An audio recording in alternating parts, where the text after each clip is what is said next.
وَظَلَّلْنَا عَلَيْكُمُ الْغَمَامَ وَأَنزَلْنَا عَلَيْكُمُ الْمَنَّ وَالسَّلْوَىٰ كُلُوا مِنَ الطَّيِّبَاتِ مَا رَزَقْنَاكُمْ، اور ہم نے تمہارے اوپر بادلوں کا سایہ کیا اور من اور سلوے کو بطور کھانا نازل کیا، اور حکم دیا کہ جو ہم نے تم کو پاکیزہ اشیاء عطا کی ہیں ان کے اندر سے کھاؤ۔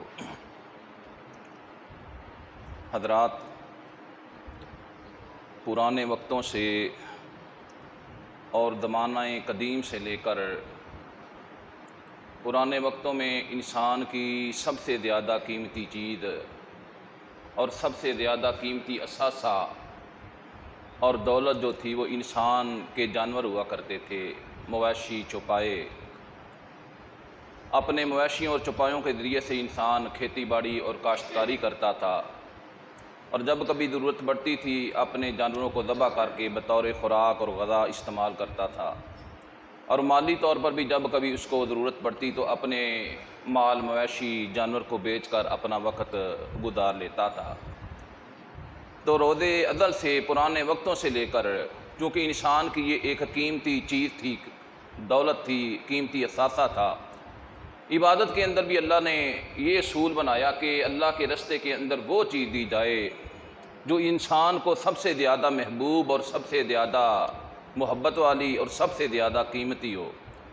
عام طور پر بھی دنیا میں انسان جب کوئی کسی بندے کو تحفہ دیتا ہے نا، تو تحفہ وصول کرنے والا، تحفہ لینے والا اس بات کے اوپر غور ضرور کرتا ہے کہ آیا جو چیز اس نے مجھ کو دی ہے وہ کتنی محبوب اور کتنی قیمتی ہے، اور تحفہ دینے والا اور تحفہ وصول کرنے والا اس بات کو محسوس کرتا ہے کہ اس کے دل میں میرے لیے کتنی محبت اور کتنی عزت موجود ہے۔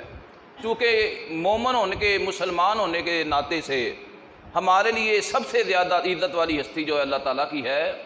اللہ تعالیٰ خود ارشاد فرما رہے ہیں فَلِلَّهِ الْعِزَّةُ جَمِيعًا فَلِلَّهِ الْعِزَّةُ وَلِرَسُولِهِ جَمِيعًا، عزت جو ہے سب سے زیادہ اللہ اور اس کے رسول کے واسطے اور مومنوں کے واسطے ہے۔ تو اس وجہ سے اللہ تعالیٰ کی ذات نے کہا جب اللہ کے راستے میں کوئی چیز دی جائے، کچھ دیا جائے، قربان کیا جائے، جو وہ چیز دی جائے، وہ چیز اللہ کے راستے میں قربان کی جائے جو سب سے زیادہ انسان کو محبوب ہو اور سب سے زیادہ قیمتی ہو۔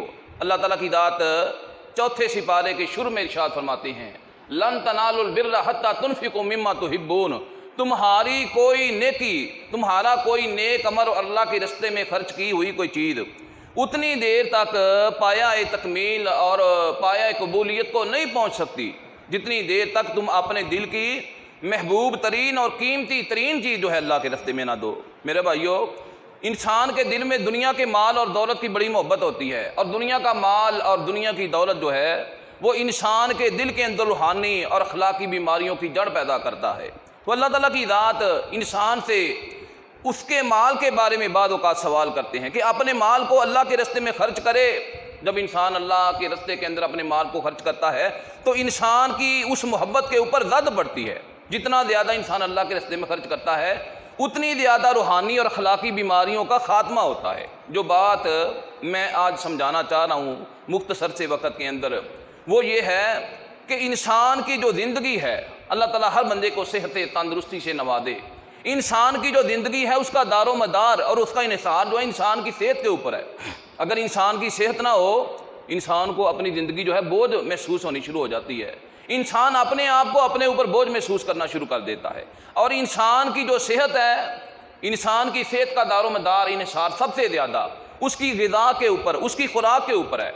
خوراک اچھی ہو، خوراک متوازن ہو، بیلنس والی ہو، انسان بیماریوں سے بچا رہتا ہے، جسمانی نفسانی جو ہے مسائل سے انسان محفوظ رہتا ہے۔ اور انسان کی جہاں تک خوراک کا تعلق ہے، خوراک کے اندر سب سے زیادہ جو قیمتی اور سب سے زیادہ جو قوت والی چیز ہے وہ ہے گوشت۔ حکماء حکیم لوگ اس کو رئیس القوت بولتے ہیں۔ اس کا مطلب ہے تمام خوراکوں کی سردار، تمام غذاؤں کی سردار۔ انسان اگر خالی سبزیاں کھاتا رہے تو خالی سبزیاں کھانے کی وجہ سے انسان کے اندر کئی ایک مسائل پیدا ہو جاتے ہیں، بیماریاں پیدا ہو جاتی ہیں اور مسائل سے انسان دو چار ہو جاتا ہے۔ لیکن اگر انسان سبزیوں کے ساتھ ساتھ گوشت بھی کھائے، انسان کی صحت اچھی رہتی ہے، سالے خون پیدا ہوتا ہے اور انسان کی روح کو جو ہے وہ تقویت ملتی ہے۔ بعض ممالک کے اندر، اٹلی کے اندر باقاعدہ انہوں نے قانون بنایا کہ اگر کوئی والدین اپنی اولاد کو گوشت نہیں کھلائیں گے تو ان کے اوپر باقاعدہ ایک مقدمہ جو ہے وہ جاری کیا جائے گا۔ اس کی وجہ کہ گوشت جو ہے وہ انسان کی صحت کے لیے حد لازمی ہے۔ اسی اصول کو مد نظر رکھتے ہوئے اللہ تعالیٰ کی ذات نے یہ عید قربان جو ہے مسلمانوں کے لیے بنائی۔ یہ دیکھیں قرآن پاک کے اندر اللہ تعالیٰ کی ذات بنی اسرائیل کا ذکر کر رہے ہیں۔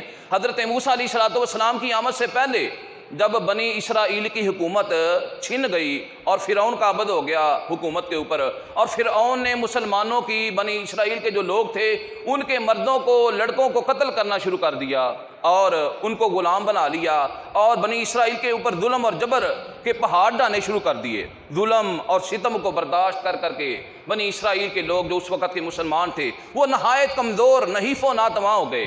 جب موسیٰ علیہ السلام مبعوث ہوئے تو اللہ تعالیٰ کی ذات نے حکم دیا موسیٰ علیہ السلام کو کہ ان کو اس علاقے سے نکال کر کسی دوسرے علاقے میں لے جائیں، ہجرت کر جائیں جہاں تھے۔ جب وہ ہجرت کر کے گئے تو اللہ تعالیٰ کی ذات فرماتے ہیں وہ بہت زیادہ کمزور ہو چکے تھے، نحیف تھے، ناتوان تھے، ان کو قوت کی، طاقت کی ضرورت تھی۔ اللہ فرماتے ہیں وَذَلَّلْنَا عَلَيْكُمُ الْغَمَامَ وَأَنزَلْنَا عَلَيْكُمُ الْمَنَّ وَالسَّلْوَىٰ، ہم نے ان کے اوپر بادلوں کو سایہ کیا اور من اور سلوے کو نازل کیا ان کے اوپر تاکہ وہ اس کو کھائیں۔ یہ من اور جو سلوہ تھا اس کے اندر اللہ تعالیٰ کی ذات تازہ پرندوں کا گوشت بھیجتے تھے۔ تو اس کے لیے ہمارے لیے ایک سبق ہے، ایک نکتہ ہے کہ گوشت جو ہے انسانی صحت کے لیے بڑا لازمی ہے، نہایت جو ہے وہ قوت والا ہے، قوت بخش ہے، انسان کو تندرست و توانا رکھتا ہے۔ دنیا کے اندر آج غریب لوگ بہت زیادہ ہیں، امیر تھوڑے ہیں۔